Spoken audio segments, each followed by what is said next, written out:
कश्मीर की खून से सींचा, वो कश्मीर हमारा है।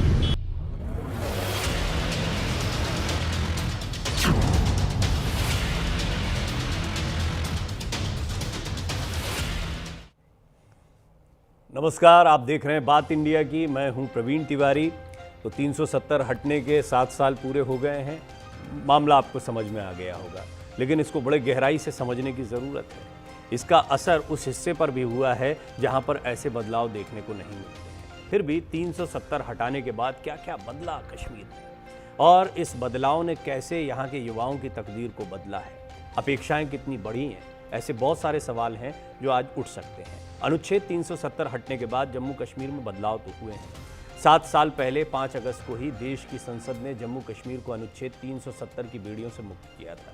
गृह मंत्री अमित शाह ने संसद में अनुच्छेद 370 हटाने का ऐलान किया था।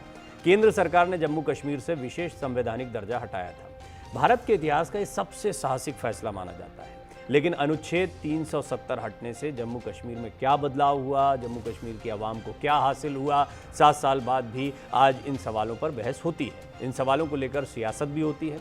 370 की बहाली को लेकर नेशनल कॉन्फ्रेंस और पीडीपी प्रदर्शन भी कर रही है, राजनीतिक अधिकारों के सवाल उठा रही है, तो बीजेपी तिरंगा यात्रा निकालकर जश्न मना रही है। लेकिन सियासत के बीच सवाल है कि 370 हटने के 7 साल बाद क्या जम्मू कश्मीर बदल गया है और कितना बदला है? क्या घाटी में युवाओं की सोच और भविष्य की दिशा बदली, सपने देखना शुरू किए हैं सकारात्मक? क्या विकास की रफ्तार ने अलगाववाद की राजनीति को पीछे छोड़ दिया है? इन तमाम मुद्दों पर बात करेंगे, उससे पहले रिपोर्ट देखिए। अनुच्छेद 370 के खंड 3 द्वारा प्रदत्त शक्तियों का प्रयोग करते हुए राष्ट्रपति संसद की सिफारिश पर यह घोषणा करते हैं कि यह दिनांक जिस दिन भारत के राष्ट्रपति द्वारा इस घोषणा पर हस्ताक्षर किए जाएंगे और इसे सरकारी गैजेट में प्रकाशित किया जाएगा, उस दिन से अनुच्छेद 370 के सभी खंड लागू नहीं होंगे, सिवाय खंड 1 के नामक तदनुसार पढ़ा जाएगा। 7 साल पहले 5 अगस्त की वो तारीख थी जब गृहमंत्री अमित शाह ने देश की संसद में जम्मू कश्मीर से अनुच्छेद 370 हटाने का ऐलान किया था।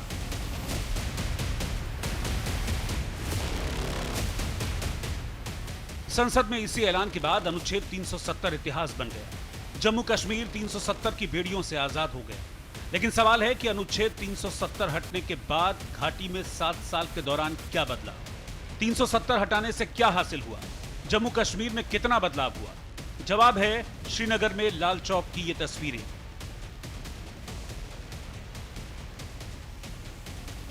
लाल चौक पर जहां शाम होते ही सन्नाटा पसर जाता था, आज वहां रात के वक्त चहल पहल रहती है, सैलानियों की भीड़ दिखती है। साल 2023 से 2025 के बीच जम्मू कश्मीर में कुल 7 करोड़ 85 लाख पर्यटक आए, जबकि 2016 से 2018 की समान अवधि में ये संख्या मात्र 4 करोड़ 76 लाख थी। साल 2024 में अकेले रिकॉर्ड 2 करोड़ 35 लाख पर्यटक पहुंचे, जिनमें 65,452 विदेशी भी थे। कश्मीर घाटी में सैलानियों की संख्या इसलिए बढ़ी क्योंकि सुरक्षा पुख्ता हुई। इसके अलावा अनुच्छेद 370 हटने के बाद आतंकी और पत्थरबाजी की घटनाओं में भारी गिरावट भी दर्ज की गई। 2009 से 4 अगस्त 2019 तक जम्मू कश्मीर में कुल 1435 आतंकी घटनाएं हुई, जिनमें 382 नागरिकों की मौत हुई थी। 672 सुरक्षाकर्मी भी शहीद हुए थे और 1827 आतंकी मारे गए थे। वहीं 5 अगस्त 2019 से 1 अगस्त 2026 तक 652 आतंकी घटनाओं में 193 नागरिकों की मौत हुई, 213 सुरक्षाकर्मी शहीद हुए और 858 आतंकी मारे गए। 370 के खात्मे के बाद आतंक पर कड़ा प्रहार हुआ, अलगाववादियों पर शिकंजा कसा गया। अनुच्छेद 370 हटने के 7 साल बाद अलगाववादी राजनीति का असर घाटी में काफी हद तक सिमट गया। कश्मीर घाटी तक रेल नेटवर्क और वंदे भारत जैसी आधुनिक सुविधाओं का विस्तार हुआ। बुनियादी ढांचे में निवेश, केंद्रीय कल्याण योजनाओं का विस्तार हुआ। स्थानीय समुदायों के लिए आजीविका के नए मौके बने। लेकिन अनुच्छेद 370 हटने के 7 साल पूरे होने पर जम्मू कश्मीर से आज एक और जश्न की तो दूसरी ओर विरोध की तस्वीरें भी सामने आईं।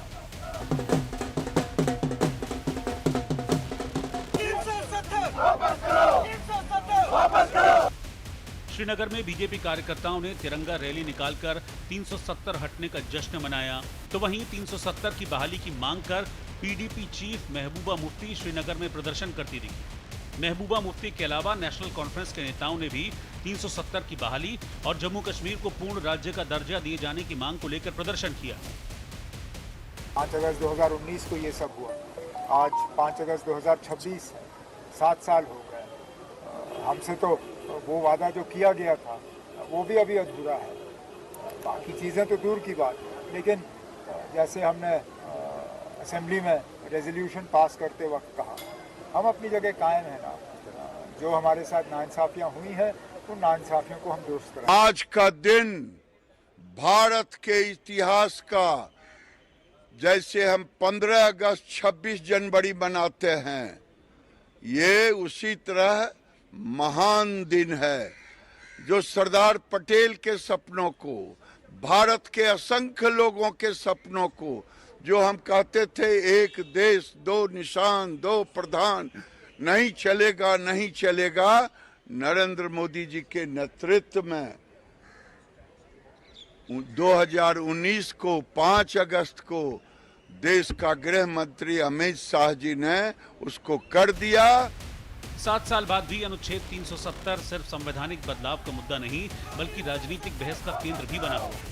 एक तरफ सरकार विकास और बदलाव का दावा करती है तो दूसरी तरफ विपक्ष राज्य का दर्जा और राजनीतिक अधिकारों के सवाल को लगातार उठाता रहा। हालांकि अब सवाल यह है कि 370 हटने से क्या आतंकवाद पर निर्णायक चोट लगी है या चुनौती अभी भी बरकरार है। Bureau report, news India. ये एक बहुत ही अहम मसला रहा है, इसके दोनों पहलू हैं, लेकिन निश्चित तौर पर इसे एक बहुत बड़ा डिसीजन माना जाता था। ये तक कहा जाता था कि ये निर्णय लिया ही नहीं जा सकता। जब ले लिया गया तो राजनीतिक रूप से इस पर बहसबाजी होती है, इसके खिलाफ भी बहुत सारी आवाज़ें उठती हैं, लेकिन मोटे मोटे तौर पर देखा जाए तो इसके फ़ायदे बहुत दिखाई देते हैं। कश्मीर के डेवलपमेंट, कश्मीर की आवाम की भलाई और आतंकवाद पर नकेल कसने जैसे महत्वपूर्ण बिंदुओं पर। अब इनको समझते हैं कि कितना ये हो पाया है। पिछले 7 साल की एक थोड़ा एनालिसिस करते हैं और दोनों ही पक्ष समझने का प्रयास करते हैं, इसके फ़ायदे भी और अभी जो नाराज़गियाँ थोड़ी सी बरकरार हैं या वैसा कुछ नहीं हो पाया जैसा सोचा गया था, जैसी कुछ बातें। इसमें मेरा सहयोग करेंगे मेजर जनरल अनुज माथुर, डिफेंस एक्सपर्ट के तौर पर। जनरल माथुर, आपका स्वागत है। मंजूर नाइक साहब, प्रवक्ता भारतीय जनता पार्टी। रवीन शर्मा जी, प्रवक्ता कांग्रेस। मोहम्मद इमरान साहब, प्रवक्ता नेशनल कॉन्फ्रेंस। और सोहेल काजमी साहब, वरिष्ठ पत्रकार। काजमी साहब जम्मू कश्मीर को बड़े अच्छे से जानते हैं, वहाँ की सियासत को भी खूब करीब से जानते हैं। जनरल माथुर, शुरुआत आपसे करना चाहूँगा। सबसे पहला सवाल तो यही है, आतंकवाद पर हम नकेल कितनी कस पाए? दूसरा बिंदु ये रहेगा कि 7 साल में क्या बदला कश्मीर? जय हिंद। देखिए, आर्टिकल 370 का हटना मुझे लगता है कई हलकों में इसको सही प्रकार से समझा नहीं गया। आर्टिकल 370 से के हटने से कुछ भी निकाला नहीं गया है जम्मू कश्मीर से, ये मेरा मानना है। और जम्मू कश्मीर में जो भारतीय संविधान में दिए गए कई अनेक जो अधिकार हैं, वो अधिकार जम्मू कश्मीर के लोगों को सफलतापूर्वक उनको मिल गए थे। तो ये मेरा ये मानना है कि जब आर्टिकल 370 हटने के बाद से जम्मू कश्मीर की परिस्थिति राजनीतिक तौर पर भी और सुरक्षा के दृष्टिकोण से भी, क्योंकि आपने दोनों प्रश्न एक साथ किए इसलिए मैं बता रहा हूं, वो बहुत बेहतर हुई है। ये मेरा आकलन है। मैं स्वयं जाता हूं, मेरी रेजिमेंट जम्मू कश्मीर राइफल्स है, मेरे ट्रुप्स जम्मू कश्मीर से आते हैं और मैं स्वयं लगभग 1 या 2 साल में एक चक्कर जरूर लगाता हूं। मैंने जमीन आसमान का अंतर देखा है। आपने लाल चौक की तस्वीर दिखाई, वो तस्वीर मैंने जम्मू कश्मीर के बहुत सारे कोनों में देखी है। हर जगह ये हालात जो है वो सुधरते हुए नजर आए। अब मैं आपको सबसे इंपॉर्टेंट जो इशू है वो बताता हूं कि जो डेवलपमेंट हुआ है, आप देख लें, अनबिलीवेबल है। आंखें विश्वास नहीं कर सकती जितना विकास मुझे जम्मू कश्मीर में पिछले 6-7 सालों में नजर आया है। सड़कें आप देख लीजिए, आप किसी भी प्रकार रेलवे लाइन देख लीजिए कहां से कहां पहुंच गई है। IITs, IIMs, medical colleges, all India institute of medical sciences, क्या नहीं वहां पर बदला।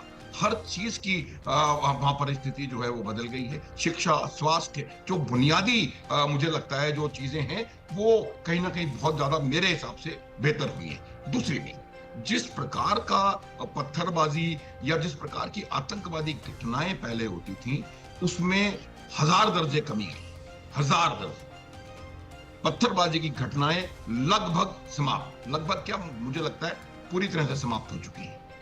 जहां तक रिक्रूटमेंट का सवाल है, पहले रिक्रूटमेंट के लिए जो टेररिस्ट ऑर्गेनाइजेशन तंजीमों के लिए रिक्रूटमेंट हुआ करता था, उसमें लोग जाना की कोशिश करते।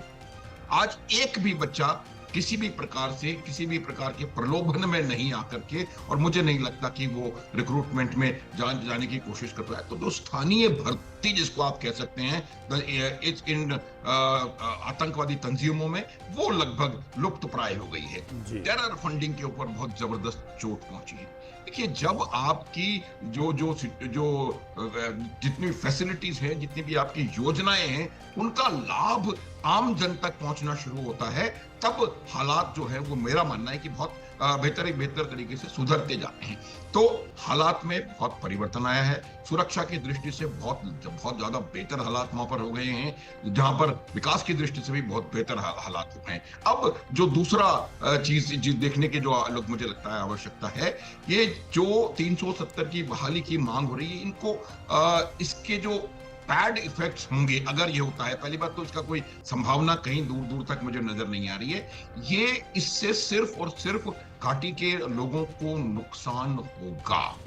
जहां तक प्रश्न स्टेटहुड का है, वो अलग मुद्दा है। मेरा ये मानना है कि उसके ऊपर विचार होना चाहिए और जम्मू कश्मीर को एक स्टेटहुड को जो है वो दिया जाना चाहिए। ये जो लोग बोल रहे हैं, चाहे वो उमर अब्दुल्ला हो या कोई भी हो, उनको स्वयं उनकी बातों से आपको ये नजर आएगा, ये दिखाई देगा कि वहां पर हालात किस प्रकार से बेहतर हुए हैं। कोई इसमें मुझे संशय की गुंजाइश नजर मैं समझ गया आपकी बात, और ये वाले पहलू को मैं थोड़ा और डिटेल में समझूंगा, लेकिन इसके दोनों ही पहलू हमको समझना है। इमरान साहब भी हैं, शर्मा साहब भी हैं हमारे साथ, तो मुझे लगता है कि उनकी राय में कुछ जो शिकायतें हैं या कुछ कमियां हैं या दूसरा पहलू है, वो शायद आ सकता है। तो इमरान साहब, पहले तो आप ही, क्योंकि अब्दुल्ला साहब का जिक्र हुआ है, तो मुझे बताएं, बेहतरी हुई है कश्मीर की पिछले 7 सालों में, और अगर कुछ शिकायतें रहती हैं तो वो क्या है 370 से रिलेटेड?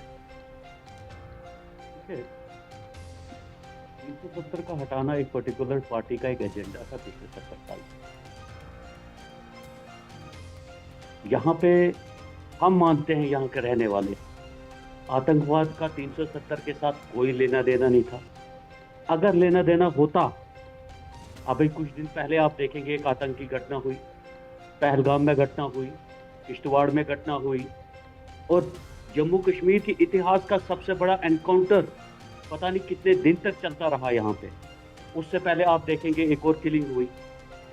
इससे साफ जाहिर होता है ये जो एक परसेप्शन क्रिएट किया जा रहा है पूरे मुल्क में कि 370 की वजह से यहाँ पे आतंकवाद था, ये बिल्कुल गलत है। ठीक। इन्होंने यहाँ पे ट्रेन की बात की। ट्रेन का प्रोजेक्ट जनाबे आला 2019 से पहले का यहाँ पे काम चल रहा था, ये 2019 के बाद नहीं आया। ट्रेन 2019 से पहले सैंक्शन हुआ था। ये जी जी, बोलिए बोलिए।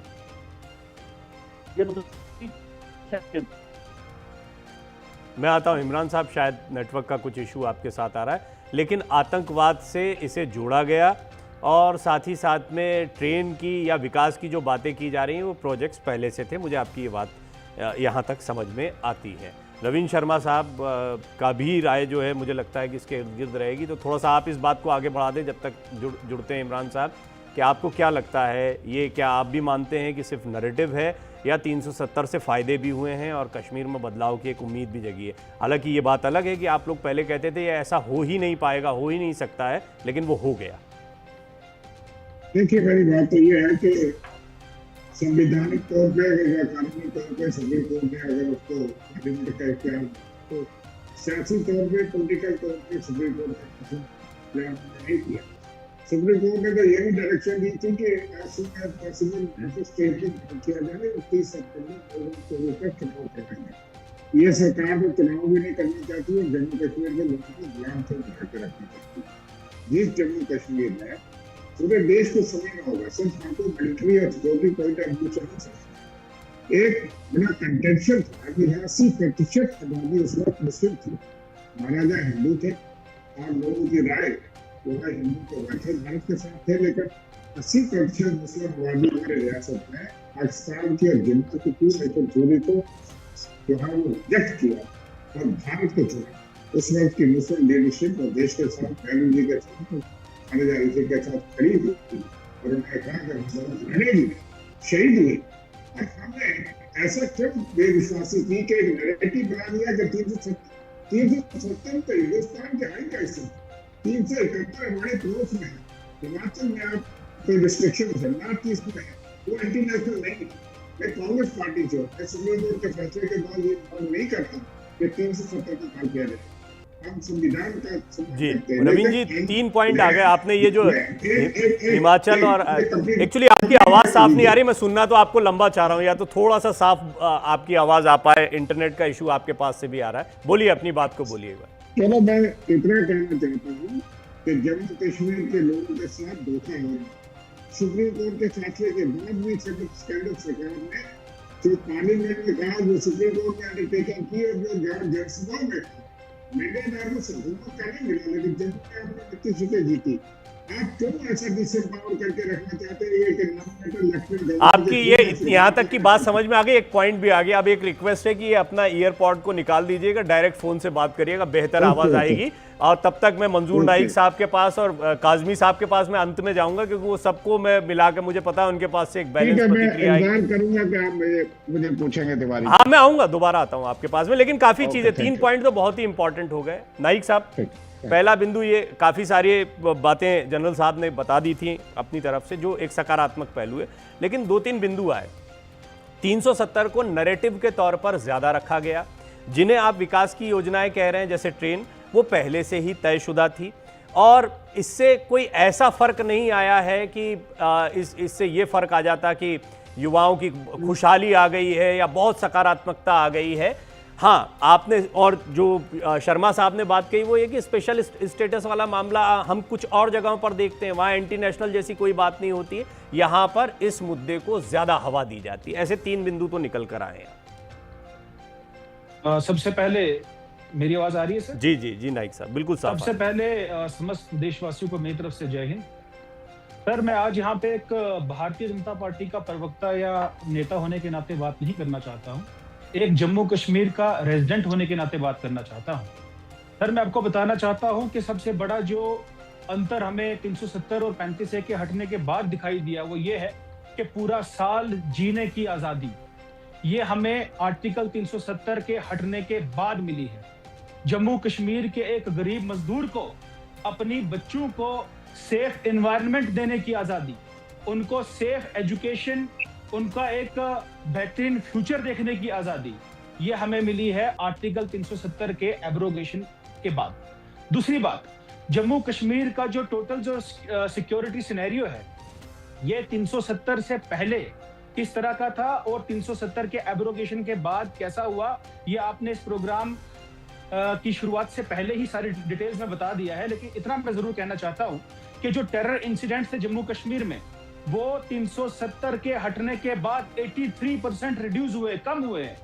और जहां तक पत्थरबाजी की बात करें, हम पत्थरबाजी का एक भी सिंगल केस जो है 2019 के बाद हमें जम्मू कश्मीर में देखने को नहीं मिला है। सर, मैं आपको बताना चाहता हूं कि जम्मू कश्मीर जो है वो ड्रेस्टिकली पीस, प्रोग्रेस और डेवलपमेंट की ओर बढ़ रहा है। मैं हमारे एक वक्ता को यहाँ पे सुन रहा था जो नेशनल कॉन्फ्रेंस से बिलोंग करते हैं, वो कह रहे थे कि एम्स जो है 2019 से पहले जम्मू कश्मीर को मिल चुका था। वैसे तो जम्मू कश्मीर को इसकी जो डेस्टिनी चेंज शुरू होना जो हुई थी वो 2014 से ही होना शुरू हुई थी, जब पूरे देश में नरेंद्र मोदी सरकार बनी थी, भारतीय जनता पार्टी की सरकार बनी थी। एम्स जो है जम्मू कश्मीर को 2019 में मिला है। आप चाहे तो अभी भी गूगल पे जाके सर्च कर सकते हैं। जहां तक बात करें कि 2019 के बाद जम्मू कश्मीर को क्या मिला है, तो एम्स मिला है, IITs मिले हैं, IIMs मिले हैं, एक्सप्रेसवेज मिले हैं, टनल्स मिले हैं। इंफ्रास्ट्रक्चर की रेवोल्यूशनरी तर्ज पे जो है जम्मू कश्मीर में हमें डेवलपमेंट देखने को मिली है। सर, रेलवे का किसने सोचा था कि वंदे भारत जैसी ट्रेन जो है, ये बहुत ही इंपॉर्टेंट पॉइंट है। नाइक साहब, बस ये बताइए ये 370 से कैसे जुड़ा हुआ, मतलब 370 हटने के बाद ये विकास संभव हो पाया, ये थोड़ा सा समझाइए। सर, आप मुझे बताइए, यहाँ पे सबसे पहले 370 जब यहाँ पे जम्मू कश्मीर में था, कोई भी सेंटर का जो इंपॉर्टेंट लॉ था वो जम्मू कश्मीर में एप्लीकेबल करने से पहले जम्मू कश्मीर की लेजिस्लेटिव असेंबली को पास करना पड़ता था। Sir, SC ST, I belong to a tribal community, मैं पहाड़ी कम्युनिटी से बिलोंग करता हूं। सर, मैं आपको बताना चाहता हूं कि जम्मू कश्मीर में, पूरे हिंदुस्तान में SC/ST एट्रोसिटीज एक्ट 1989 में लागू हुआ। जम्मू कश्मीर में क्यों नहीं हुआ? जम्मू कश्मीर में after the abrogation of article 370 ना शर्मा जी कोई किसी के बीच में नहीं बोला है, कोई किसी के बीच में नहीं बोला, बात पूरी होगी, अच्छी बातचीत होगी। After the abrogation of article 370 Jammu Kashmir में इंप्लीमेंट हुआ। फॉरेस्ट राइट एक्ट आर्टिकल 370 के बाद जम्मू कश्मीर में इंप्लीमेंट हुआ। Sir, even right to education जैसा इंपॉर्टेंट एक्ट, वो आर्टिकल 370 की एब्रोगेशन के बाद जम्मू कश्मीर में जो है इंप्लीमेंट हुआ। आप कह रहे हैं कि किस तरह से ये कनेक्टेड है। सबसे बड़ी बात, जम्मू कश्मीर का जो सिक्योरिटी यूनिफाइड कमांड है उसको हेड करता था जम्मू कश्मीर का चीफ मिनिस्टर। और मैं यहाँ पे बताना चाहता हूँ, मुझे उन लोगों से लेसन लेने की जरूरत नहीं है कि जो जम्मू कश्मीर में आज कल का फोटो उठा के देख लीजिए, मैडम महबूबा मुफ्ती जो है वो आर्टिकल 370 को वापस लाने के लिए प्रोटेस्ट कर रही हैं और उन्होंने हाथ में तिरंगा झंडा जो है उल्टा पकड़ा हुआ है। इससे बड़ा शर्मनाक बात जो है वो क्या हो सकती है? सर आप मुझे बताइए कि जिस चीफ मिनिस्टर को, जिस इलेक्टेड रिप्रेजेंटेटिव को ये पता नहीं कि तिरंगा झंडे में सैफरॉन कलर कहाँ पे आता है, ग्रीन कलर कहाँ पे आता है, और वो किस तरह से उसकी क्या इमोशनल कनेक्टिविटी होगी तिरंगे झंडे को लेकर। आज नेशनल कॉन्फ्रेंस के यहाँ पे वक्ता बैठे हुए, इनके जो इलेक्टेड, इनके जो राज्यसभा मेंबर हैं मिस्टर चौधरी, उनका एक मैं बड़ा ही मैं कहता हूं कि घटिया बयान में सुन रहा था। सर, उन्होंने ये कहा कि पीओके की बात क्यों कर रहे हो, पीओके किसी और मुल्क का हिस्सा है। Sir, PoK was, is and will always remain an integral part of India. ये कौन होते हैं इस तरह की घटिया बात करने वाले? These are those people. Sir, ये वो लोग हैं जिन्होंने हमेशा सेपरेटिज्म को, आपने बिल्कुल, हाँ, आपने ये जो बात कही अभी, नाइक साहब रुकिएगा, जी नाइक साहब रुकिएगा, नाइक साहब आपने कहा अलगाववाद को बढ़ावा देने वाली ये ताकतें रहीं, सियासी जमीन इनकी खिसकती दिखाई दी तो इन्होंने इस तरह के एक नैरेटिव को रखना शुरू किया कि 370 तो भारतीय जनता पार्टी का एक नैरेटिव मात्र है, जबकि ये इनके सियासी खाके को कमजोर करने वाली चीज रही तो इनको बेचैनी होने। ये आपकी बात का लब्बो लुबाब सामने आया मेरे सामने। इमरान साहब भी कुछ कहना चाहते थे, शर्मा साहब भी कुछ कहना चाहते थे, अपने पॉइंट्स रखिएगा। सोहेल काजमी साहब भी मेरे साथ है, मैं चाहता हूं सबके ओपनिंग कमेंट्स पहले आ जाएं। सोहेल काजमी साहब की पूरी पत्रकारिता कश्मीर की है, बहुत बैलेंस व्यू आएगा, आप सुनिए उनसे। सोहेल काजमी साहब, आपने दोनों पक्ष सुने, क्या क्या विकास हुआ है, किस तरह विकास को रफ्तार मिली है, पिछले 7 सालों में क्या क्या हुआ, और दूसरी तरफ विपक्षी दलों की वहां पर भारतीय जनता पार्टी का इसका श्रेय लेने को लेकर जो चेष्टा रहती है उसको लेकर टिप्पणियां थी। आपके विचार क्या हैं इन दोनों? प्रवीण सर, पहले तो आपको गुड इवनिंग। दूसरे मेरे चाचा ये जो रविंदर शर्मा जी हैं, ये पहले जर्नलिस्ट हैं, बाद में कांग्रेस स्पोक्स पर्सन है, तो he is a senior most journalist of Jammu and Kashmir. बाकी सबको मेरा सलाम आदाब। दूसरी बात ये है कि देखिए, सियासी रोटियां सेकने की जरूरत नहीं है, सियासत हम करते हैं और हर पॉलिटिकल पार्टी को हक है सियासत करने का। देखिए, मैं कल महबूबा जी को शाम को डेमोन्स्ट्रेशन देख रहा था, आर्टिकल 370 और 35 पे वो रात को डेमोन्स्ट्रेट कर रही थी और 16 लोग उनके साथ थे, 4-5 नौकर होंगे, 2-3 PSO थे, वो पीछे थे, और बाकी उनके कुछ और जो चलते फिरते लोग होंगे वो थे। देखिए, बात वो कीजिए, हम सब जानते हैं और जम्मू कश्मीर के लोग बड़े पढ़े लिखे लोग हैं, पॉलिटिकली अवेयर लोग हैं पूरे हिंदुस्तान की बाकी रियासतों से। तो प्रवीण साहब, सिर्फ सियासी, क्योंकि हमने तो डिफेंड करना है, हर पॉलिटिकल पार्टी ने डिफेंड करना है। देखिए, मैं पिछले 30-35 सालों से कहता हूं कि आर्टिकल 370 की यहाँ जरूरत ही नहीं थी। एक नासूर था, एक कैंसर की बीमारी थी, एक स्पीड ब्रेकर था जम्मू कश्मीर की डेवलपमेंट को लेके, जम्मू कश्मीर की प्रॉस्पेरिटी को लेके, जम्मू कश्मीर के विजन को लेके। किस चीज की स्पेशलिटी हमारे पास थी? आर्टिकल 3 हम स्पेशल स्टेटस है। कौन सा स्पेशल स्टेटस था? प्राइम मिनिस्टर शेख मोहम्मद अब्दुल्ला थे, और जब सबसे लॉन्गेस्ट पीरियड वो अंदर रहे अपनी डिमांड्स को लेके, और जब निकले तो चीफ मिनिस्टर बने, और चीफ मिनिस्टर बने तब तक हम डाउनग्रेड हो चुके थे, आर्टिकल 370 को डाउनग्रेड कर चुके थे। 62 के बाद मीर कासिम, GM सादिक साहब, ये इसकी जो शुरुआत है 60s के दौर में शुरू हो गई थी। अब ये ऐसी पगड़ी थी प्रवीण साहब, जब इलेक्शंस होती थी तो ये पगड़ी पहन लेते थे, ये जो सक्सेसिव सरकारें यहाँ रही, और जब इलेक्शन खत्म हो जाती थी, जीत जाते थे, 5 साल के बाद वो पगड़ी को फेंक देते थे। 27% of the people of rest of India were given PRC certificates in Jammu and Kashmir. You can verify it from your Google or any other RTI acts. ये एक बात। तीसरी बात, आप मुझे बताइए, आपकी जितनी रिक्रूटमेंट आज तक रही है, अगर शेख अब्दुल्ला साहब ने किसी को क्लास 4 एम्प्लॉय लगाया तो फारूक साहब तक वो कमिश्नर सेक्रेटरी बन चुका था। No SSRB, no need of public service commission, हाथों पे ऑर्डर कर दिया आपने। जो गरीब का बच्चा 95% लेता है वो मजदूर बन गया और वो मजदूरी में ही मर गया। आपने बताइए कोई ट्रांसपेरेंट सिस्टम इन्वॉल्व करने की बात बताइए। मैं श्यामा प्रसाद मुखर्जी के उस विजन को सलाम करता हूं। कल उसकी 125वीं सालगिरह मनाई जा रही है, जहां भी मनाई जा रही है, कि भैया हमने स्पेशल किस टाइप से आपने बताया 100 फैमिलीज को आपने आर्टिकल 370 और 358 के लिए स्पेशल स्टेटस दे दिया, और उनके साथ 1000 फैमिलीज वो जो उनकी चापलूस थी, जो 77 ईयर से फ्लोरिश हो रही हैं, और 1,40,00,000 लोग जो है वो सफर करते रहे जम्मू कश्मीर में। मैं नहीं कहता हूं, आंकड़े कहते हैं। अब कहते हैं जी चेंज क्या है। उमर साहब आज जो है अपने घर से सेक्रेटरीट जाते हैं जनाब पैदल, वो मैराथन सुबह जाते हैं, 10 किलोमीटर मैराथन करते हैं जनाब।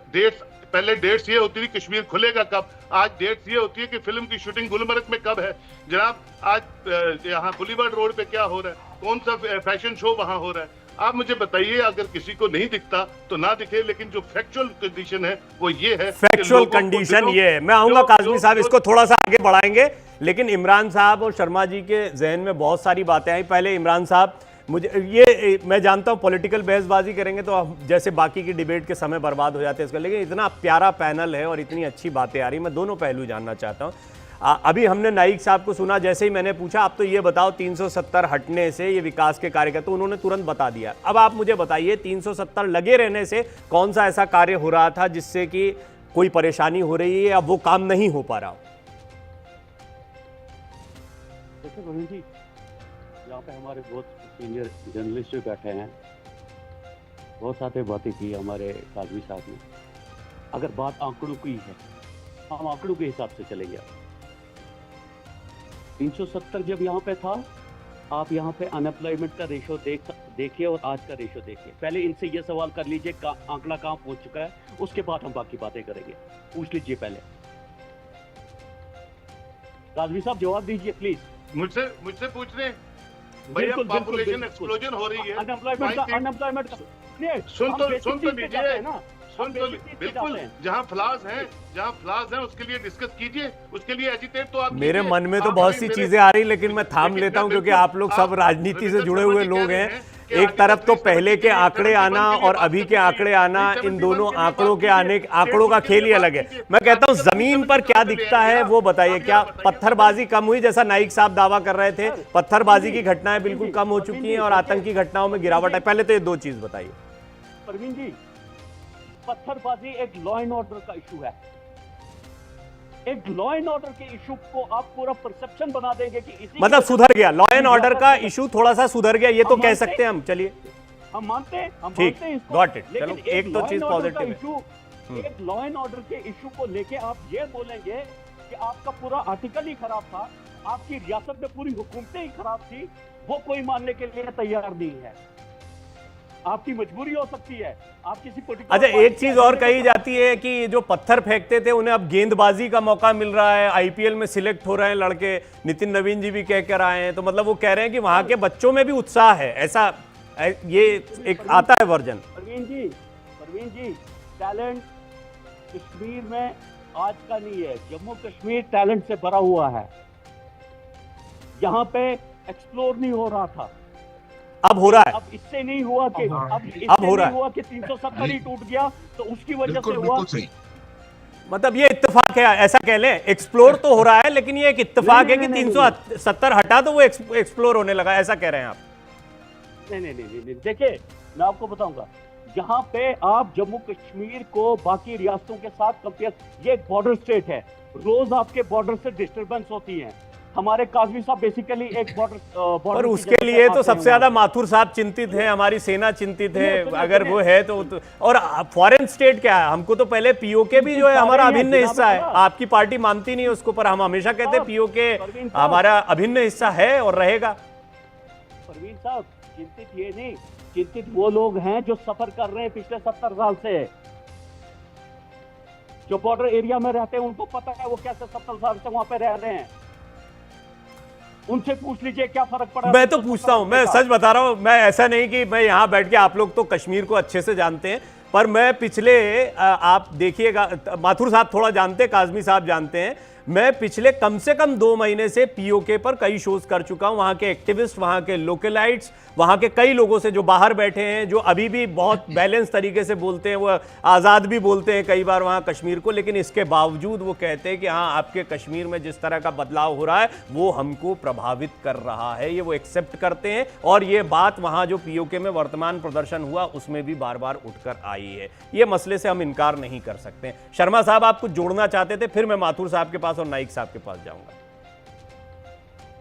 जी, पहली तो बात यह है कि अगर हालात इतने बेहतर हो गए हैं तो क्या वजह है कि 7 साल से सेंट्रल गवर्नमेंट जो है वो जम्मू कश्मीर को रियासत का दर्जा वापस देने में नाकाम।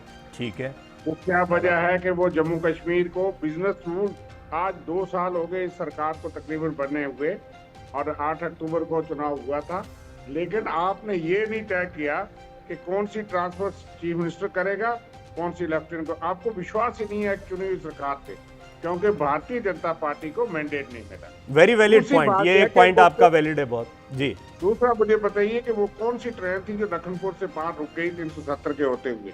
370 के होते हुए मान लीजिए जो 370 आइन का एक करार जिसको बनाया गया कि एंटी नेशनल है। आज कई साथी पहाड़े पड़ते हैं, मैं बहुत सी बातें कर सकता हूँ, मैं उस गहराई में नहीं जाता, लेकिन मुझे बताइए कि इसी जम्मू कश्मीर ने पाकिस्तान के आतंकवाद को हराया। इसी रियासत के होते हुए मेजर जनरल साहब बैठे हैं, मिलिट्रीली वो ठीक कहते होंगे, लेकिन मैं भी बहुत पहलू जानता हूँ, लेकिन इसी जम्मू कश्मीर ने, यहाँ के लोगों ने कुर्बानियां दे करके पाकिस्तान को हराया है। आतंकवाद 2019 के बाद नहीं हारा, आतंकवाद जो है वो पाकिस्तान चलाता रहा। 90 में आतंकवाद फुल स्केल में था, लेकिन उस आतंकवाद को हराया गया और यहाँ के लोगों के कोऑपरेशन से उसमें शुरू सेना, सिक्योरिटी फोर्सेस, पुलिस और उनकी सबकी कुर्बानियां हैं। लेकिन हम जनता के बगैर क्यों पॉलिटिकल। शर्मा साहब, आप इतने सीनियर जर्नलिस्ट हैं, आप यहाँ की सियासत को हम सबसे बेहतर जानते हैं, बहुत पुराने पत्रकार हैं। हम सब जानते हैं कि राजनीतिक दल और उनके हित कई बार जनता की सोच पर, युवाओं पर हावी होते हैं, और लिहाजा जम्मू कश्मीर में इस आतंकी सोच को पाले रखने का प्रयास कई राजनीतिक दलों ने डेलिबरेटली किया, और इससे निजात तब मिलती है जब ये भारत के अभिन्न हिस्सा सिर्फ कहने मात्र तक नहीं, उस पूरे अनुशासन में आता है जिसमें देश चल रहा है। तो इसमें बुराई क्या है? तिवारी साहब, मैं एक तो बात कहूंगा कि आप कन्वींस की पॉलिटिक्स करते हैं। यही भारतीय जनता पार्टी कल तक महबूबा मुफ्ती के साथ सरकार में थी, वो चीफ मिनिस्टर थी। परसों आप एनडीए में नेशनल कॉन्फ्रेंस इनका हिस्सा थी, उमर अब्दुल्ला साहब इनकी गवर्नमेंट में। जब आप चुनाव लड़ने जाते हो तो ये सारे पाकिस्तानी हो जाते हैं, देशद्रोही हो जाते हैं और ये एंटी नेशनल हो जाते हैं। वो क्यों? आपकी सियासी विचारधारा अलग हो गई, क्योंकि वो आपके साथ नहीं मिलती। अब ये तो एक, ये शर्मा साहब इस पे किसी दिन बात करेंगे। बंगाल में आप लोगों ने पहले ममता जी के बारे में कुछ कहा, लेकिन बाद में आपकी उनके बारे में सोचा। ये तो राजनीतिक होता है, और इस पर कई बार हम डिस्कस, ये गलती भी मान चुके। कई प्रवक्ता महबूबा मुफ्ती के साथ जाने को गलती स्वीकार कर चुके हैं मेरे साथ ही बैठ के, तो उस पर लंबा चला जाएगा मामला। लेकिन मुझे बताइए नाइक साहब, एक बात बड़ी इंपॉर्टेंट कही है अभी शर्मा साहब ने, और ये बात थोड़ी समझने जैसी है कि इस साल तक आज जब गिरिराज सिंह हैं वो कहते हैं ये उग्रवादी है, मतलब हमने ममता बनर्जी को उग्रवादी नहीं कहा होगा। हमारे किसी के साथ मतभेद हो जाते हैं, हमारे पीडीपी के साथ हमारी सरकार रही है, और हमारे वहाँ को गठबंधन, हमारी सरकार तोड़ी है पीडीपी ने, लेकिन हमने उनको आतंकवादी या पाकिस्तानी या अलगाववादी नहीं कहा। आप कश्मीर को इस्तेमाल करके, जम्मू कश्मीर का नाम लेके पूरे देश को ये गुमराह करें।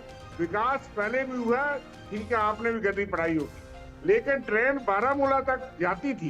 जब 2014 हुआ तो बरहाल से, रामबन से लेकर के ट्रेन जो है वो बारामूला तक जा रही थी। आपने कोई नई ट्रेन नहीं शुरू करनी, आपने ठीक है एक लिंक जोड़ा, आपने जो हाईवे बन रहे थे उनको आगे बढ़ाया। मेरी आवाज आ रही है? हाँ, आ रही, सुन रहे हैं आपको। मैं ये कह रहा हूँ, यहाँ एम 2015 इन्हीं की सरकार ने दी है, जो बीजेपी के साथी मेरे बैठे हैं, लेकिन इन्होंने जम्मू के लिए ऐलान करके कश्मीर को दिया, और जम्मू 2 महीने बंद रहा। जम्मू में मैं आपकी सारी बात, देखो शर्मा जी मैंने आपको टोका नहीं, अब थोड़ा सा बाकी लोगों को बोलने का मौका देते हैं। रुकिएगा, आपका पॉइंट आ गया। ऐसा नहीं है कि ये बात नहीं आई है, अब इसको हम लंबा कितने ही तरीके से बोल लें, इसी पर कितनी ही लंबी बात कर सकते हैं, लेकिन आपने एक बहुत महत्वपूर्ण मुद्दा उठाया। सुनिए ना, रुकिए तो सही, आपने बड़ा महत्वपूर्ण मुद्दा उठाया। मैं जाना चाहता था जनरल साहब के पास, लेकिन सरकार की तरफ से प्रवक्ता के तौर पर नाइक साहब मौजूद हैं। नाइक साहब कश्मीर को भी जानते हैं। नाइक साहब, भाई पूर्ण राज्य का दर्जा देने में क्या दिक्कत हो रही है? अगर देना है तो दे दीजिए। ये शर्मा साहब, ये एक बात मुझे समझ में आती है जो आपसे पूछी जाए। सबसे पहले अभी शर्मा साहब ने एक बात कही थी कि ये लोग किसी को आतंकवादी नहीं कहते हैं। मैं बिल्कुल सहमत हूँ। कांग्रेस पार्टी जो है कभी किसी को आतंकवादी नहीं कहती। ये कांग्रेस पार्टी वो पार्टी है जो आतंकवादियों को भी आतंकवादी नहीं कहती। इनके प्राइम मिनिस्टर मनमोहन सिंह जी, अब ये आप शर्मा साहब बात कर रहे थे, मैं खामोशी से सुन रहा था। सुनिए ना शर्मा साहब, ये बात तो सही है, चुपचाप सुना, वो बोल सकते थे, बीच में नहीं बोले आप। सुनिए शर्मा साहब, प्लीज सुनिए, आपकी नॉलेज के लिए भी अच्छा है शर्मा साहब, बड़े मैं आपकी रिस्पेक्ट करता हूँ। डॉक्टर मनमोहन सिंह साहब हमारे देश के प्रधानमंत्री थे, कांग्रेस के लीडर थे, उन्होंने भी आतंकवादी को आतंकवादी नहीं समझा। यासीन मलिक से उन्होंने मुलाकात की, तो आप कैसे समझेंगे? देखिए मेरी बात सुनिए, ये सर मैं आपको बताना चाहता हूँ, आपको याद दिलाता हूँ जम्मू कश्मीर में आज के दिन जो 5 अगस्त के दिन को, सुनिए 5 अगस्त के दिन को ब्लैक डे की तरह वो लोग सेलिब्रेट कर रहे हैं, वो लोग उस तरह से ब्लैक डे मना रहे हैं, ब्लैक डे की तरह जो है प्रोटेस्ट कर रहे हैं, जिन्होंने जम्मू कश्मीर में डर की, खौफ की राजनीति की है सर। इस नेशनल कॉन्फ्रेंस के लोगों ने, कांग्रेस के लोगों ने, ये पॉइंट आया ना नाइक साहब, वो पूर्ण राज्य का दर्जा वाली बात को आप बताइए। पूर्ण राज्य का दर्जा, ये कब हमने कहा है कि जम्मू कश्मीर को स्टेटहुड नहीं मिलनी चाहिए? हम अभी भी कह रहे हैं, आपके इस ऑन रिकॉर्ड इस टीवी पे कह रहा हूं, मैं प्लेटफॉर्म पे कह रहा हूं कि जम्मू कश्मीर को स्टेटहुड का दर्जा मिलना चाहिए, लेकिन कब मिलना चाहिए? जब हम पूरी तरह से सेपरेटिज्म, सेसेशनिज्म और ये जो एंटी नेशनल एलिमेंट्स हैं, कुछ बैठे हुए एंटी सोशल एलिमेंट्स बैठे हुए हैं, जो लगातार खाते तो यहाँ की थे, लेकिन जो है हुक्म मानना, जो उनको सरहद के पार उनके जो आका थे वो उनको हुक्म दिया करते थे और उनके कहने पे चला करते थे। सर हमने यहाँ पे देखा है कि पूरा साल जम्मू कश्मीर को बंद रखा जाता था। अब ये बड़ी इंपॉर्टेंट और महत्वपूर्ण बात है। एक तरफ हमने शुरुआत इस बात से की, नाइक साहब आप ही से पूछ रहा हूं, एक तरफ हमने शुरुआत इस बात से की कि काफी हद तक हमने इसको कंट्रोल कर लिया है, दूसरा अभी भी हम आश्वस्त नहीं है, तो फिर ये दो एक विरोधाभासी बात, यानी अभी हालात पूरी तरह से हमारे काबू में नहीं है। सर अभी भी तो 17, मैंने पहले बता दिया आपको, टेररिस्ट इंसिडेंट्स जो है वो 83% कम हुए। इट मींस कि 17% तो अभी भी हो रहे हैं ना। ये चोर, ये ऐसे लोग जो उन दहशतगर्दियों का, अभी कुछ लोग तो ऐसे हैं कि जो उनका साथ दे रहे हैं, तो उन लोग जब तक वो पूरी तरह से हम लोग टेररिज्म को कर्ब करने में सक्सेसफुल नहीं होंगे, तब तक जम्मू कश्मीर को स्टेटहुड देना, मुझे लगता है कहीं ना कहीं जो है हमें थोड़ा इंतजार करना पड़ेगा, क्योंकि हमारे लिए देश सबसे इंपॉर्टेंट है सर। हमारे लिए डीजीपी साहब, सीएम उमर अब्दुल्ला को सैल्यूट करे, वो इंपॉर्टेंट नहीं है। हमारे लिए डीजीपी साहब की ट्रांसफर हो या एक एसपीओ की ट्रांसफर हो, कांस्टेबल की ट्रांसफर हो, डीएसपीज की ट्रांसफर हो, ये चीफ मिनिस्टर साहब करे, ये इंपॉर्टेंट नहीं है सर। हमारे लिए जम्मू कश्मीर का हर एक नागरिक, उसकी सेफ्टी, वो तो ठीक है नाइक साहब, लेकिन जब शासन की बात आती है तो दिल्ली की सियासत हमने देखी, और अब वही छटपटाहट वहां पर उनको देखने को मिल रही कि गवर्नर साहब सब करेंगे कि मुख्यमंत्री करेंगे, उनकी छटपटाहट भी तो वाजिब है। ऐसा कुछ नहीं सर, सुनिए मैं आपको बताना चाहता हूँ, यहाँ पे सब कुछ जो है क्लियर कट है। फॉर एग्जाम्पल अभी रिसेंटली मैं खुद पुंछ और राजौरी डिस्ट्रिक्ट से बिलोंग करता हूँ, पहाड़ी डिस्ट्रिक्ट से बिलोंग करता हूँ, बॉर्डर डिस्ट्रिक्ट से बिलोंग करता हूँ। रिसेंटली जो है राजौरी पुंछ में बहुत बड़ा क्लाउड बर्स्ट हुए, फ्लैश फ्लड्स आए सर, लोगों ने अपनी जानें गंवाई। कुछ लोग ऐसे थे जिनके एक परिवार के 10-10 लोग जो है उसमें मारे गए, उनकी प्रॉपर्टी का लॉस हुआ, उनकी लाइफ का लॉस हुआ। लेकिन उमर साहब कहाँ थे? उमर साहब दिल्ली में जंतर मंतर में बैठ के स्टेटहुड का ड्रामा कर रहे थे। अभी तक वो राजौरी पुंछ के बॉर्डर डिस्ट्रिक्ट के लोगों के पास नहीं पहुंचे सर। वो राजौरी पुंछ के लोगों को सिर्फ और सिर्फ वोट बैंक की तरह इस्तेमाल करते हैं। मैं आपको बताना चाहता हूँ, अगर आज उमर साहब चीफ मिनिस्टर की कुर्सी पे बैठे हैं, वो सिर्फ और सिर्फ राजौरी पुंछ के लोगों की वोट्स की वजह से बैठे हैं। राजौरी पुंछ में 8 मेंबर, हम जब भी यहाँ बैठकर, मैं आऊंगा शर्मा साहब, देखे ना बाकी के पैनल, रुक जाइएगा नाइक साहब ठीक कह रहे हैं। देखिए, हम सब जानते हैं कि जब हम दिल्ली में बैठकर कश्मीर की बात करते हैं, आप लोग बैठे हैं, आप लोग कश्मीर को बेहतर जानते हैं, फिर भी हम जितने लोग सुनते हैं ना, वो सामान्य सियासत, जैसे देश में अलग जगहों की चल रही है वैसी सियासत से सोचते हैं, लेकिन तस्वीर कुछ अलग होती है।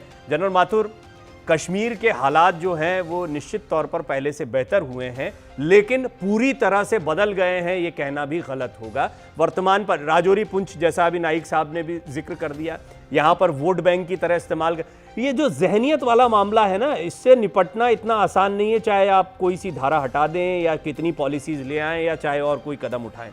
और आप क्योंकि कश्मीर को वैसे सामरिक दृष्टिकोण से और बेहतर जानते हैं, थोड़ा सा बताइए कि अभी वर्तमान स्थिति में 370 हटने के बाद में हम उस दृष्टिकोण से कितना आगे बढ़ रहे हैं। डॉक्टर प्रवीण, देखिए, मैं आपको थोड़ी देर पहले भी यही बता रहा था कि वहां पर सुरक्षा के लिहाज से बहुत ज्यादा बेहतरी आई है।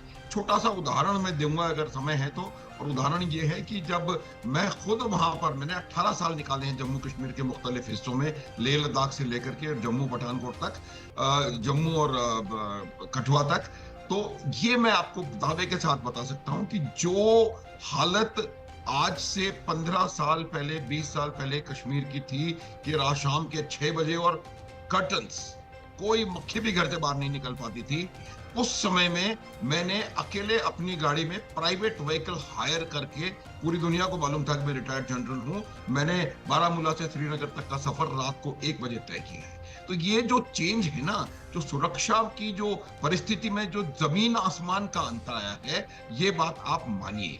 मेरा ये कहने का अर्थ ये है कि हम जिस चीज से हमारे देश को सुरक्षा के लिहाज से, हमारे प्रदेश को सुरक्षा के लिहाज से लाभ पहुंचा है, उसको हम एक राजनीतिक कारण लेकर के उसको वापस विश्व इसको पीछे धकेल दें। देखिए, कई सारे तबके ऐसे थे जम्मू कश्मीर में जो कि वहां पर थे, वहां के रहने वाले थे, लेकिन उनके पास किसी प्रकार का कोई हक नहीं था, कोई उनको ना वोटिंग का राइट था, ना कोई जमीन लेने का राइट था।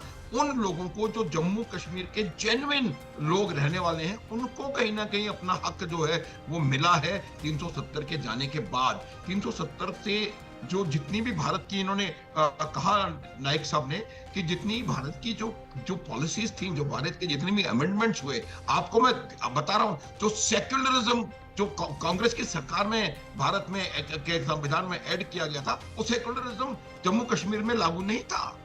अब क्या मेरा कहने का अर्थ ये है कि एक सेकंड और प्लीज, मैं बिल्कुल नहीं बोल रहा था कब कौन बोल रहा है, कुछ शांति से मैं एक सेकंड आ जाइएगा ना। आप उन्होंने कहा सेक्युलरिज्म बिल्कुल लागू नहीं था, ये पॉइंट याद रखिए शर्मा साहब। मैं पूछूं, मैं आऊंगा आपके पास। और जो यहाँ के शेड्यूल ट्राइब्स हैं, उनका, उनके हकों के बारे में आप बात करिए। मेरा कहने का सिर्फ एक मतलब है, मैं एक सैनिक हूं, मैं ये चाहता हूं कि जो चीज एक बेहतरी के लिए हुई है, उसको राजनीतिक कारणों से उसको वापस बैक ले जाकर के, और जो हालात खराब थे पहले उसको दोबारा लाने का मुझे कोई औचित्य नजर नहीं आता।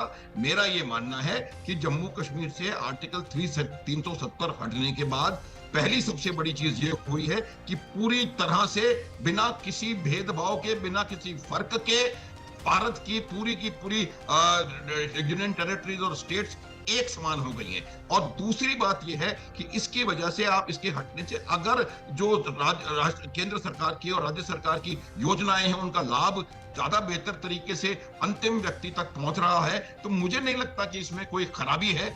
और इसको सिर्फ एक राजनीतिक प्लैंक बना करके और इसको वापस लाने, पारदर्शिता बढ़ी है, आम आदमी तक योजनाएं बेहतर पहुंच रही है, केंद्र सरकार अपनी योजनाओं को ज्यादा बेहतर तरीके से पहुंचा सकती है। कोई फिल्टर या कोई छिपा हुआ किसी का कोई मंतव्य हो, उससे ऊपर उठकर अब काम हो रहा है, जैसी कुछ बातें निकल कर आई। शर्मा साहब, क्विक थोड़ा सा अपनी बात को जोड़िएगा, जो आप कह रहे थे सेक्युलरिज्म वाली बात पर आप कुछ कहना। बातें कहना चाहूंगा कि मैं थोड़ा कानून भी जानता हूं, और काजमी साहब ने कहा, मैं पत्रकारिता में लंबे अरसे रहा, लेकिन कुछ चीजें नैरेटिव गलत के, जहाँ SC/ST कानून नहीं था, बिल्कुल गलत। यहाँ के डिप्टी चीफ मिनिस्टर थे हमारी पार्टी के, जो SC थे, और 7 सीटें जो है 1970 से लेकर के जो है वो रिजर्व थी दलित लोगों के लिए।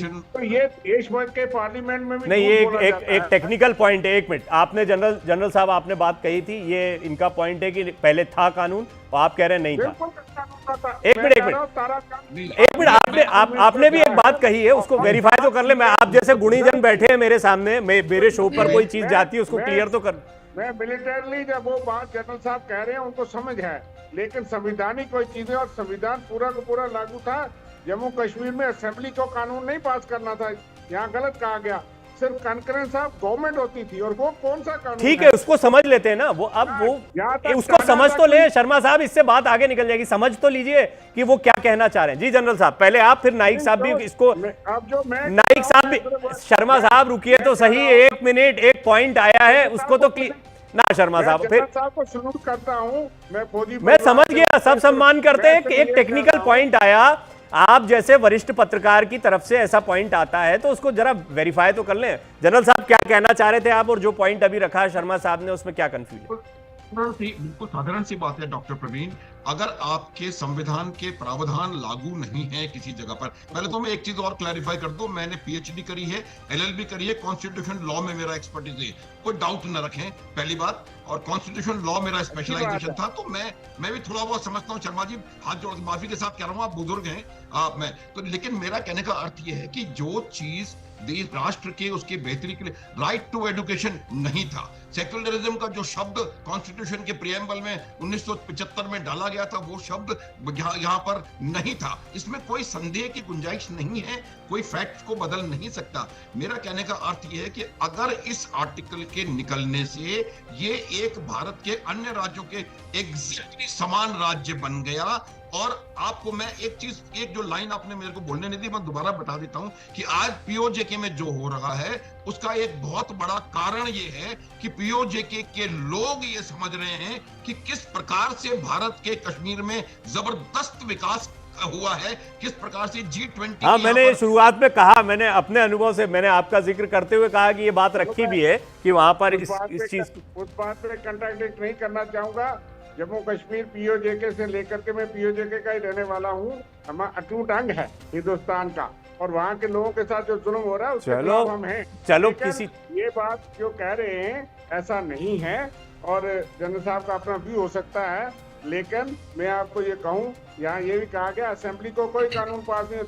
आपने टाटा जैसे कानून यहाँ लगाए, किसी ने रोका नहीं, उन्हीं सरकारों ने लगाए जिनको आप गालियां देते हो।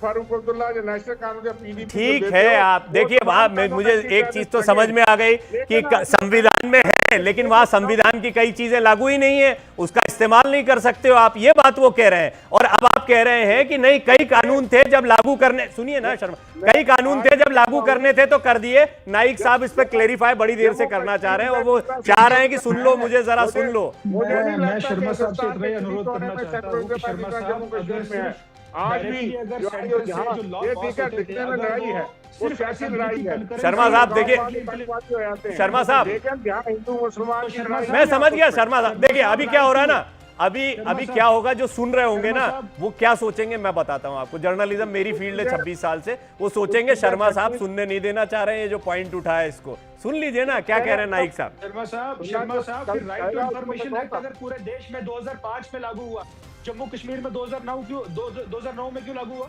4 साल बाद क्यों लागू हुआ? अब कैसी बात कर रहे हैं शर्मा साहब? आप इतने experience, sir right to information act 2009 कब हुआ? 2009 में लागू हुआ, 2005 में पूरे देश में लागू हुआ। जम्मू कश्मीर में जो बात आप कह रहे थे कि यहाँ पे डिप्टी चीफ मिनिस्टर जो है ऐसी कम्युनिटी से था, तो सर मैं आपको बताना चाहता हूँ, एग्जैक्टली एक एग्जांपल रख दिया नाइक साहब आपने, जो जनरल साहब कह रहे थे उस बात का। सुनिए ना सर, जनरल साहब जो कह रहे थे बड़ी बेहतरीन बात, उन्होंने कोई भी गलत बात नहीं कही, उन्होंने बिल्कुल दुरुस्त फरमाया कि जम्मू कश्मीर में SC/ST एट्रोसिटीज एक्ट 1908 वाला वो 2019 के बाद लागू हुआ है। सर आप रिजर्वेशन की बात ना करें कि रिजर्वेशन तो पहले से चलती आ रही है, ये रिजर्वेशन का एक्ट नहीं है। ये जो SC/ST कम्युनिटीज के ऊपर एट्रोसिटीज होती है उसके अगेंस्ट उनकी SC/ST कम्युनिटी की प्रोटेक्शन करना, उनकी डिग्निटी को प्रोटेक्ट करना, उसके लिए एक्ट था सर। सर अगर जानते हैं आप तो फिर आप कैसे बात कर सकते हैं, कैसे बात कर सकते हैं? ये बात तो क्लियर हो गई अब, ये बात इसीलिए शर्मा साहब लगा। आप सुनिए ना, काजमी साहब बड़ी देर से धैर्य से आप लोगों को सुन रहे हैं, जरा उनको भी थोड़ा सुनिए ना। काजमी साहब से मैं बहुत कम बात कर पाया। काजमी साहब अभी आपने सारी चीज़ों को सुना, हालांकि आपने जो पहला जवाब दिया था उसमें बहुत सारे स्टैंड क्लियर हो गए खास तौर पर मेरा एक मन में बड़ी देर से सवाल आ रहा था कि जहनियत, वहाँ के लोगों की सोच धीरे धीरे बदलती है, बहुत समय लगा है बिगड़ने में, तो बदलने में भी समय लगेगा। फिर भी उन्होंने आप जिन लोगों के बारे में जिक्र कर रहे हैं, जिन पॉलिटिकल पार्टीज की बात कर रहे हैं, उनको चुना किसने है? इसी जनता ने तो चुना ना। एक बार फिर सरकार बनी है, लोकतांत्रिक तरीके से बनी है। वो कह रहे हैं कि जनता ने हमें चुना है तो फिर हमको पूरी ताकत दे दो, लेफ्टिनेंट गवर्नर ही डिसीजन लेंगे, हम नहीं ले पा रहे हैं। और जनता उनके साथ में, ये उन्होंने चुनाव में सिद्ध कर दिया। देखिए डॉक्टर साहब, मुझे 2-3 मिनट टाइम है? हाँ बिल्कुल, बोलिए सर। देखिए, इलेक्शन जब हुई तो भारतीय जनता पार्टी ने पोलराइज कर दिया जम्मू कश्मीर में भी, क्योंकि उनको भी एक मुसीबत है, जब तक हिंदू मुस्लिम ना करें उनका रात को नींद नहीं आती है। उस पोलराइजेशन का ये फायदा हुआ, उमर अब्दुल्ला साहब मुस्लिम सीटें ले गए और भारतीय जनता पार्टी 29 सीटें लेगी। एक बात, जिस इलाके से मैं आता हूँ, ये नायक साहब आते हैं, रविंदर शर्मा जी आते हैं, उसको पीर पंचाल बोलते हैं। मैं उस इलाके में आपको बताता हूँ, जनरल साहब जानते हैं, 77 ईयर से हम क्रॉस बॉर्डर टेररिज्म के शिकार हैं और आने वाली सदियों तक रहेंगे। एक बात, ऑपरेशन सिंदूर में सबसे ज्यादा हिट कौन हुआ? रजौरी पुंछ। 80% डैमेज वहां हुई है। उसके अलावा हमें क्या मिला 77 ईयर्स में? आप यकीन मानेंगे क्या मिला? एक पुल मिला जो कनेक्ट करता है पुंछ को, जिसको हम बोलते हैं शेरे कश्मीर ब्रिज। क्यों?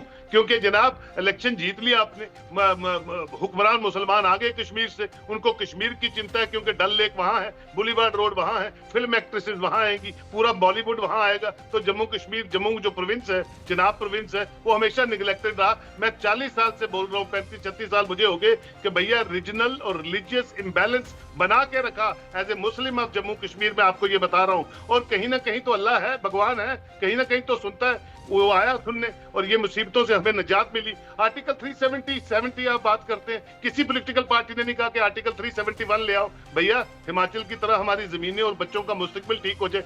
सुप्रीम कोर्ट को ये पॉलिटिकल पार्टीज नहीं मानती है और सुप्रीम कोर्ट ने रिजेक्ट कर दिया आपकी review petitions. Ravinder Sharma ji advocate है, जनरल साहब भी एडवोकेट है, मैं भी एडवोकेट हूँ। मैं छोटा हूँ, ये सीनियर है। मुझे बताइए ना, आप सुप्रीम कोर्ट को मानते हैं या ना पार्लियामेंट को मानते हैं? जब 400 से ऊपर आपके पार्लियामेंटेरियंस बैठेंगे एक सर्वसहमति में, फिर आप आर्टिकल 370 का बिल लाना, फिर अगर वो वहां सर्वसहमति से पास होगा तो होगा।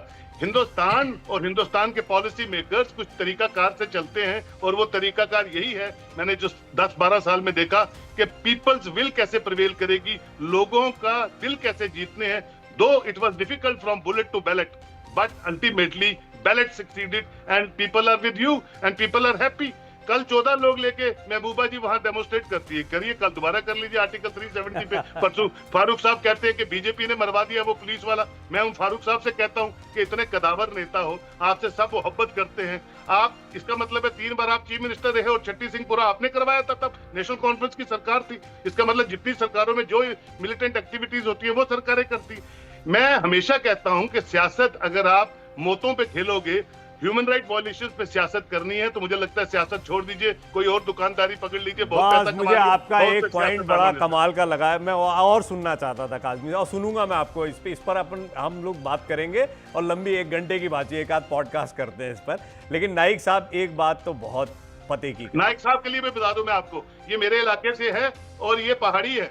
बताया ना आपने बताया। सुन तो लीजिए, देखिए 90 में दे दिया गुजरों को आपने रिजर्वेशन, और इनको पगड़ी पहना दी, इनको गुज्जर बना दिया थोड़ी देर के लिए, शाम को पगड़ी उतारी, पहाड़ी बना दिया, पहाड़ी को गुज्जर से समझ गया आपकी बात है, बड़ा गहरा विषय है, क्योंकि हम अंतिम दौर में जा रहे हैं। एक पॉइंट आपने उठाया काज़मी साहब, एक पॉइंट उठाया, उसका जवाब मैं जरूर नाइक साहब से लेना चाहता हूँ। नाइक साहब, रेस्ट ऑफ द इंडिया जो आपकी पॉलिटिक्स है, आपको तो ले आई पार्टी, आप पार्टी को रिप्रेजेंट भी कर रहे हैं, लेकिन जम्मू कश्मीर का मुस्लिम, और यहां भी मैं देख रहा हूं कि यहां भी मुसलमान साथ में आ रहे हैं भारतीय जनता पार्टी के, लेकिन एक राजनीति का ये जो पोलराइजेशन का एक दौर चला, और ये होती है राजनीतिक दलों की, सियासतदानों की, कांग्रेस के बारे में भी आप कह सकते हैं, उन्होंने भी तुष्टीकरण की राजनीति बहुत लंबे समय तक की, पर जम्मू कश्मीर की जनता में विश्वास जगाना बड़ा जरूरी है। और ये जो पार्टियां आ भी गई हैं, शायद आप आ जाते वो इस वजह से कि आप जम्मू क्षेत्र या आप हिंदू वोटर्स तक ही सीमित रहे। अब देखिए, बात मैं अपनी तरफ से इतना कहना चाहता हूँ कि भारतीय जनता पार्टी जो है वो कभी भी किसी को मजहब के नाम पे देख के कोई भी, ना तो इन्होंने अपनी पॉलिटिकल कोई भी मतलब पब्लिक वेलफेयर कोई भी पॉलिसी आप उठा के देख लीजिए। अगर जम्मू कश्मीर में हिंदू मुसलमान ही करना होता, अगर मुस्लिम से भारतीय जनता पार्टी को नफरत होती, तो सारे देश में बीपीएल और एवाई कैटेगरी के लोगों को ही सिर्फ जो है मुफ्त का इलाज 5 लाख रुपए का गोल्डन कार्ड जिसको हम कहते हैं, उसका फायदा मिल रहा है। जम्मू कश्मीर के बच्चे को मिल रहा है सर। तो ऐसा क्यों है? क्या जम्मू कश्मीर में मुसलमान जो जम्मू कश्मीर का है, क्या वो 80 करोड़ उन आबादी में नहीं आता है कि जिनको मुफ्त का राशन मिल रहा है? क्या जम्मू कश्मीर में मुसलमानों को मुफ्त का इलाज नहीं मिल रहा है? क्या जम्मू कश्मीर में मुसलमानों को पेंशन नहीं मिल रही है? क्या जम्मू कश्मीर में मुसलमानों को किसी भी सेंट्रल स्पॉन्सर्ड स्कीम का फायदा नहीं पहुंच रहा है? क्या उनको राशन देने से पहले उनका मजहब पूछा जाता है? क्या उनको इलाज देने से पहले उनका मजहब पूछा जाता है? क्या मजहब के नाम पे किसी और तरह से हमारे लोगों के साथ डिस्क्रिमिनेशन की जाती है? ऐसा नहीं है सर। मैं आपको बताना चाहता हूँ, भारतीय जनता पार्टी के लिए देश सबसे आगे है। भारतीय जनता पार्टी के लिए हर एक शख्स जो हिंदुस्तानी है वो उसके लिए इंपॉर्टेंट। अच्छा, इसको मैं ये तो एक्सपेक्टेड लाइन पर है, आपका जो जवाब है वो एक्सपेक्टेड लाइन पर है। मुझे बताइए, मुस्लिम बहुल इलाके में आप क्यों नहीं पैठ बना पाए? सर क्यों नहीं बना पाए? आप देखिए, आज जो सेकंड लार्जेस्ट पॉलिटिकल पार्टी है, अगर हम रजौरी पुंछ की बात करें जहां से मैं और काजमी साहब बिलोंग करते हैं, वहां पे majority of the population are Muslims. तो हम लोग जो है 2 लाख से ज्यादा हम लोगों ने वोट जो है वो इस बार लिए है। हम लोग किसी जगह में आउट ऑफ 8 सीट्स, जहां हम लोग सिर्फ 1 सीट जीते, 7 सीट जहां से भी हम लोग हारे हैं, किसी जगह 5000 से हारे, किसी जगह 3000 से हारे। तो वो वोट किसने दिए हैं? क्या वो वोट मुसलमानों ने नहीं दिए हैं? क्या जम्मू कश्मीर में काजमी साहब बोलिए शर्मा साहब, क्विक कमेंट। मैं चाहता नहीं हूं कि अनुत्तरित रह साहब के लिए सुनिए, मुझे एक पॉइंट आप बोलने दीजिए प्लीज। काजमी साहब उन लोगों में से है, सर सुनिए, रजौरी पुंछ के उन लोगों में से है जो पिछले 1990 से इस पहाड़ी ट्राइबल कम्युनिटी के लिए जो है जदोजहद कर रहे थे। आज अगर 2019 के बाद हमें अगर पहाड़ियों को हक और इंसाफ दिया है, वो भारतीय जनता पार्टी ने दिया है। क्या पहाड़ी मुसलमान नहीं है? हम लोगों से सिर्फ और सिर्फ National Conference People's Democratic Party ने आज मेरा नाइक साहब, क्षमा चाहूंगा नाइक साहब, आज मेरा बड़ा ज्ञान वर्धन हो गया कश्मीर पे। सचमुच में एक आर्टिकल की तरह रही है चर्चा और बहुत सारी चीजें निकल गई। शर्मा साहब माफी चाहूंगा, समय खत्म हो गया, लेकिन आपने बहुत अच्छी बातें, मैं करूंगा आपसे बात, इस पर डिटेल में बात करेंगे, फिर बात करते हैं। नाइक साहब आपका धन्यवाद, शर्मा जी आपका धन्यवाद, जनरल माथुर आपका धन्यवाद, काजमी साहब आपका बहुत बहुत शुक्रिया। तो बात इंडिया की में आज अलग अलग पहलू सामने आए, लेकिन एक बात तो बिल्कुल पते की सामने आ गई है, बदलाव तो हुआ है और ज़्यादा बदलाव की ज़रूरत है। सियासी पार्टियां खींचतान करती रहेंगी, उनके अपने अपने मकसद होते हैं, लेकिन इसके बावजूद लोगों का भरोसा जीतना ये एक बहुत बड़ी चुनौती है। जम्मू कश्मीर में अभी बड़ा तबका है जो पूरी तरह से भरोसा नहीं कर पा रहा है, तो उस भरोसे को जीतने के लिए वहाँ के बदलाव की इस रफ्तार को बढ़ाना पड़ेगा। ख़ास तौर पर जिस जेन जी को लेकर आप यहाँ पर चिंता करते हैं, वो कश्मीर की जेन जी के बारे में भी आपको विचार करना पड़ेगा। उसकी चिंता क्या है? रोज़गार, अवसर, ज़्यादा से ज़्यादा अवसर। देखते हैं आने वाले सालों में क्या होता है। बात इंडिया की में इतना ही। बने रहिए न्यूज़ इंडिया के साथ, खबरें जारी हैं एक ब्रेक के बाद।